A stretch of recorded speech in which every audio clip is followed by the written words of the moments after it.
चिरांनि लावरिपारानि सुइस गेटआ बायनो हमबाय। चिरां जिल्ला सिडली बेंखनाव गोलैनाय लावरिपारा जुइलागा गामिनि 2015 मायथाइयाव कन्ट्रेक्टर जाकब नार्जारी लुफुंनाय सुइस गेटआ मैयानिफ्राय बायनो हमबाय। बे सुइस गेटनि सायाव सोनारना आबाद खालामना जिउ खुंबोनाय जुइलागा लावरिपारा बरगाव, दलगाव आरो फिसा फिसा गामिनि आबादारिफोरा सुइस गेटखौ बायफ्लेलांजोबसिगोन होनना जिंगासिदों आरो गोदान सोरखारनिसिम माबा मोनसे राहा लायो एबा गोदान सुइस गेट लुफुंना होनो खौरां बिजोंनि गेजेरजों खावलायहरो।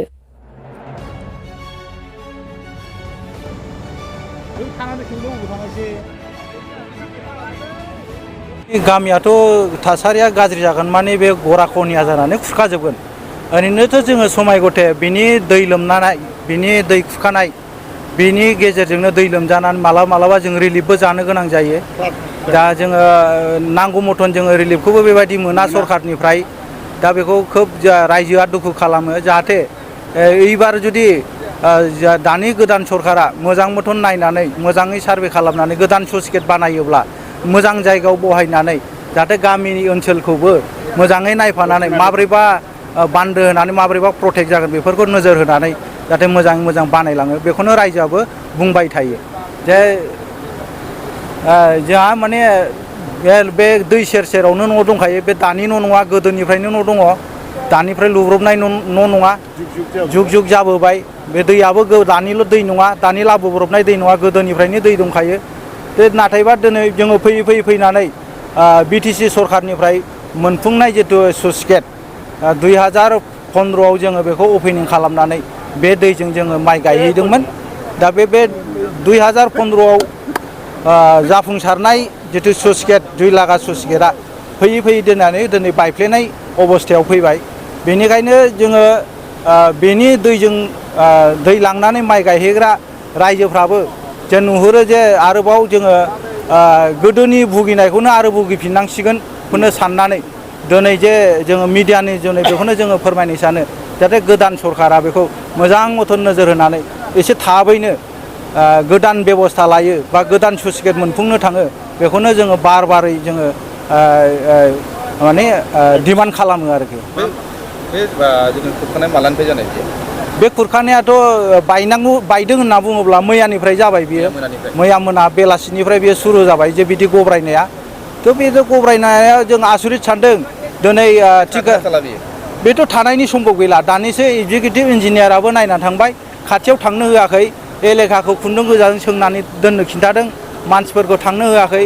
इतिमधे बिनि मुरि जिथु नायग्रा मुरि बेबोथ' फैनानै दंफैयो, बेनो खामानि मावदों। एसे एनै जि गोजा लायनानै सोंफैबाय, दा मानसिखौ थांनो होआखै। बेथ' दिनैनि बे दा धर' 1-2 घन्टानि उनावनो बा गासिबो गोलैजोबनायनि सम्भाबना।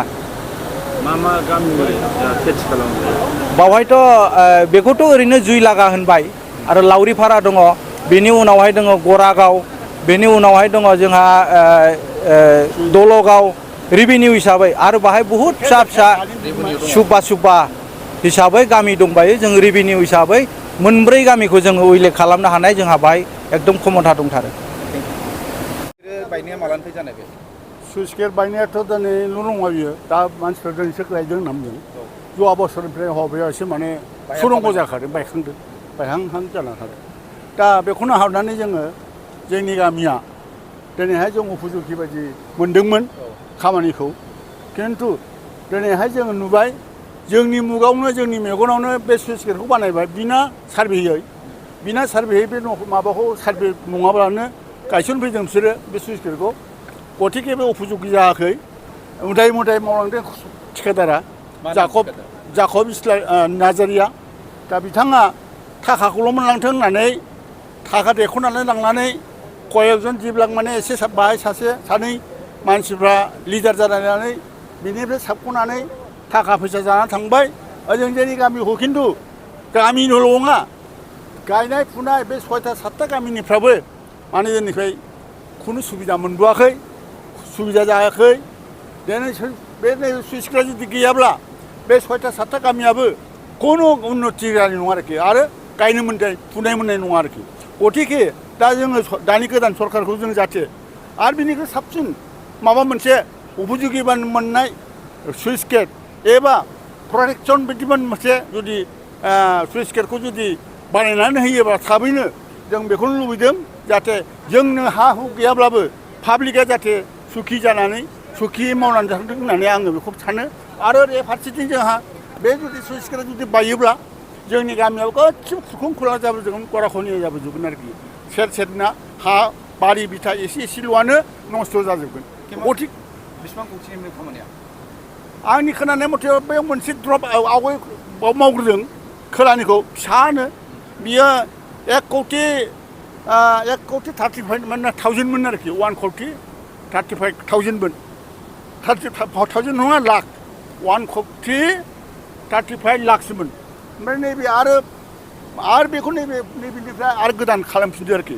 बेवहायनिखौ जोङो मोनाखिसै बेसेबांनि बानाय मोनगोन दे आं बेवहायनो बुंखादों जाखौखौ सार ओरैनो सार्भे गैया मा गैया जोंनि गामिखौ जुदि नोङो बेबायदि सुइस गेट बानायना होनो हाबाय खुब मोजां जाबाय होननानै दा बुं बे आङो बिना सार्भे नुनायखाय बानायनायखाय आं बेखौ आंनि गोसोआव सुखि मोनाखै मानो होनब्ला दिनै सारा रायजोनि बे 6टा गामिया दासिमबो जोङो सान्थियाव फैयाखै बेखौ आङो दा बे बेसेबां गोबाव जोरखो बे सुइस गेटआ बेसेबां सनाव बानायनायमोन 2010-15आवनो बानायदोंमोन दा बे मानसिया 8 बोसोर 10 बोसोर जाबाय आरोखि बेखिनि बे 10 बोसोर जुदि बे जुदि एसेबां गिदिर स्किमा लाबोनाय स्किमा 10 बोसोरजों जों जुदि आरो गोदान बिफिनांगौब्ला बे गोदानाबो बबे समाव फैगोन दा बेनिखायनो आङो जाहाथे नैबे सरकारा दानि सरकार सोलिबाय थानाया थाबैनो जोंनि बे पाब्लिकफोरखौ जाहाथे एसे रेहाय बा जिखुनु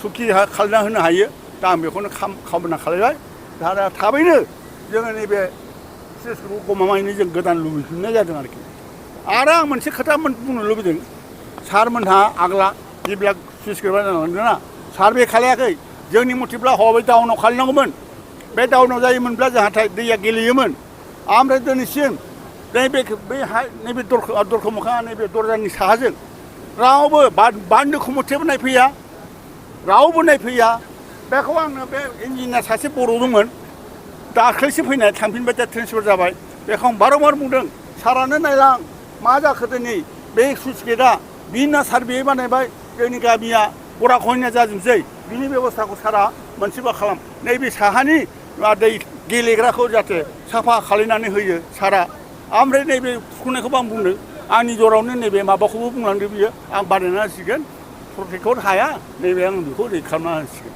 बेखिनिखौ मावलांबाय आं बुंनो मोनबायसिम बर्डार होनानै जाहाथे बानायलाङो जोंनाबो फिल्डआ गराख'निया जानानै सेस जाजोब्बाय गैला हरैबो मथरि दंमोन जोंहा सयखनजा बिसोर बावना होनाय दा बेबो सेस बुरा जाजोब्बाय मा दै होनो बेखौ मराभुर दै दा बियो एकदम हजों माबानिफ्राय फैयो आरोखि साहा मा होनो रानिपुर साइडनिफ्राय फैदों आरोखि दा आं